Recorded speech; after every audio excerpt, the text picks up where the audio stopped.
కల్వకుంట్ల కవితక్క గారి నూతనంగా ఏర్పాటు చేయబోయే పార్టీ ఆవిష్కరణ పోస్టర్ ఆవిష్కరించబడింది. అలాగే ఈ నెల ఏప్రిల్ 20వ తేదీన అక్క పార్టీ ఆవిర్భవించబోతుంది.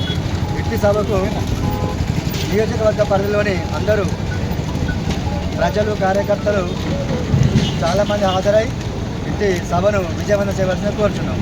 ఈరోజు హైదరాబాద్లోని మేడ్చల్ జిల్లా మునీరాబాద్ అద్వయ కన్వెన్షన్లో తెలంగాణ జాగృతి వ్యవస్థాపక అధ్యక్షురాలు శ్రీమతి కల్వకుంట్ల కవితక్క గారి ఆధ్వర్యంలో నూతన పార్టీ ఆవిర్భావం ఉన్నందున రాజన్న సిరిసిల్ల జిల్లాలోని సిరిసిల్ల నియోజకవర్గం అలాగే వేములవాడ నియోజకవర్గంలోని 14 మండలాల నుండి పెద్ద ఎత్తున యువకులు, మహిళలు, రైతులు, విద్యార్థులు, నిరుద్యోగులు అందరూ పెద్ద ఎత్తున తరలివచ్చి ఈ యొక్క కార్యక్రమాన్ని విజయవంతం చేయాలని మనస్ఫూర్తిగా కోరుకుంటూ, కల్వకుంట్ల కవితక్క గారు జాగృతి స్థాపించి 20 సంవత్సరాల నుంచి తెలంగాణ ప్రజలకు అనేక సేవా కార్యక్రమాలు చేశారు.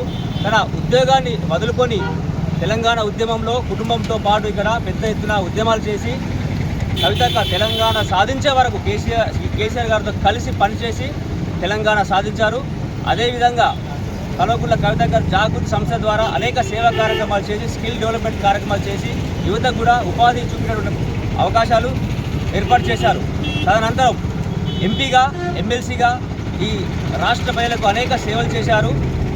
కేంద్ర నాయకులతో కూడా అక్కకు చాలా మంచి సంబంధాలు ఉన్నాయి కాబట్టి, అక్కకు రాజకీయ అనుభవం ఉన్నది కాబట్టి అక్కను ఈ బీఆర్ఎస్ వాళ్ళు కుటుంబ సభ్యులే అక్కను పార్టీ నుంచి ఎలాంటి ఇంటిమేషన్ లేకుండా, నోటీస్ లేకుండా అక్కను సస్పెండ్ చేసి అవమానించారు.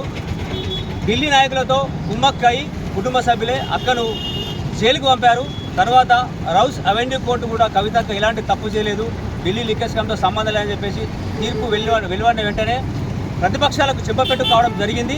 తదనంతరం కవితక్క గారు రాష్ట్రంలో రాష్ట్ర పార్టీ లేదు, కుటుంబ పార్టీ లేదు కాబట్టి అన్ని జాతీయ పార్టీలు ఉన్నాయి కాబట్టి మన లోకల్ పార్టీ, ఇంటి పార్టీ ఉండాలనే ఉద్దేశం కొద్దీ అక్కగారు రాష్ట్ర పార్టీని ఈ నెల 25 నాడు మునీరాబాద్లో ఏర్పాటు చేస్తారు. కాబట్టి అక్కను ఈ వేములవాడ శ్రీ రాయరాజ స్వామి ఆశీస్సులు ఉండాలని, అక్క పార్టీ విజయవంతంగా ముందుకెళ్లాలని మనస్ఫూర్తిగా కోరుకుంటూ జై తెలంగాణ.